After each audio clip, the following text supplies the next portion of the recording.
ये कहानी एक छोटे से गांव की है जो किसी भी आम गांव से कहीं ज्यादा अजीब और रहस्यमयी था। गांव के लोग हमेशा कहते थे कि रात के अंधेरे में वहां कुछ अदृश्य ताकतें सक्रिय हो जाती हैं। लोग मानते थे कि इस गांव के पास एक पुराना हवेली है जो कई दशकों से वीरान पड़ी थी और वहीं से अजीब आवाजें आती थीं। लेकिन उस हवेली के बारे में कुछ लोग पूरी तरह से खामोश रहते थे। एक दिन एक साहसी पत्रकार आर्यन, जो पैरानॉर्मल एक्टिविटीज पर एक किताब लिखना चाहता था, ने यह निर्णय लिया कि वह इस गांव में रहकर इन घटनाओं का पर्दाफाश करेगा। आर्यन का मानना था कि यह सब सिर्फ एक अफवाह है, लेकिन उसने सोचा क्यों न खुद जांच की जाए। इसलिए वह अपने कैमरा और रिकॉर्डिंग उपकरणों के साथ गांव पहुंचा। गांव में उसकी मुलाकात एक बूढ़े आदमी से हुई जिसने आर्यन को चेतावनी दी, अगर तुमने उस हवेली के रहस्यों में झांका तो तुम्हें कभी चैन नहीं मिलेगा। आर्यन हंसते हुए बोला, आप क्या जानते हैं, ये सब सिर्फ कहानियां हैं, मैं इनका पर्दाफाश करूंगा। और उसने अगले ही दिन हवेली की ओर कदम बढ़ा दिए। हवेली में कदम रखते ही एक अजीब एहसास हवेली तक पहुंचने पर आर्यन को एक घना जंगल और अंधेरा महसूस हुआ।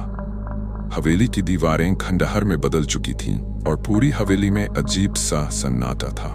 जैसे ही आर्यन ने दरवाजे को खोला, एक ठंडी हवा का झोंका उसके चेहरे से टकराया और उसने महसूस किया कि कुछ गड़बड़ था।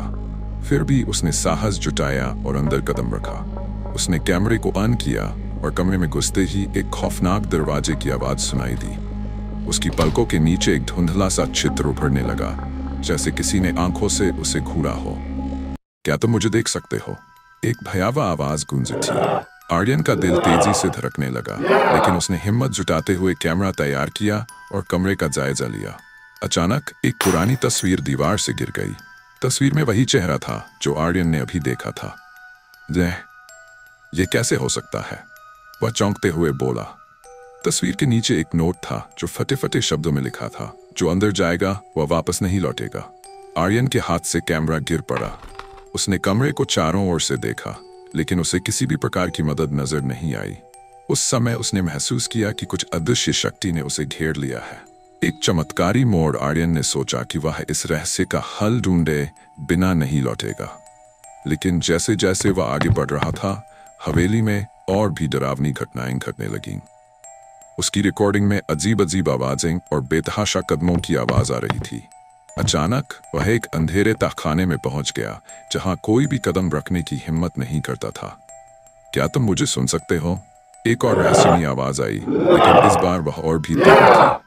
आर्यन का दिल डर से भर चुका था, लेकिन उसने तय किया कि वह अब इस रहस्य को सुलझाएगा।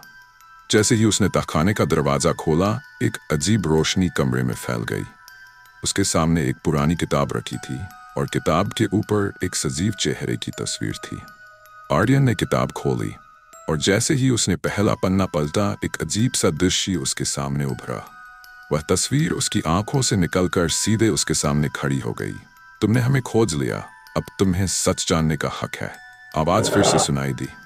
अचानक कमरे में खड़ी आकृति धीरे धीरे गायब हो गई और आर्यन की आंखों के सामने एक चमत्कारी दृश्य उभरने लगा। किताब में एक रहस्यमयी आरेख था जो हवेली के रहस्यों को स्पष्ट करता था। आरेख में एक दरवाजे का चित्र था जो हवेली के तहखाने में था, और वही दरवाजा इस सभी अजीब घटनाओं का कारण था।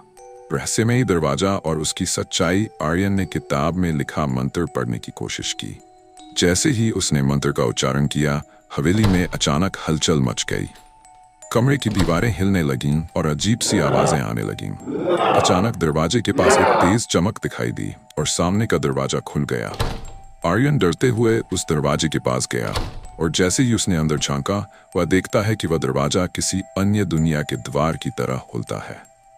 अंदर एक चमत्कारी दृश्य था। कोई आत्मा नहीं, बल्कि एक पारलौकिक दरवाजा था जो इस हवेली के सारे रहस्यों को दबाए हुए था।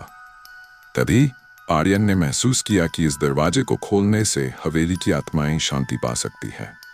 लेकिन साथ ही उसने ये भी समझा कि वह स्वयं इस रहस्य का हिस्सा बन चुका था। वह अब यह तय कर चुका था कि वह इस रहस्य का खुलासा तो करेगा, लेकिन अपने जान की कीमत पर नहीं। आर्यन ने आखिरकार दरवाजे को बंद किया और हवेली से बाहर निकल आया।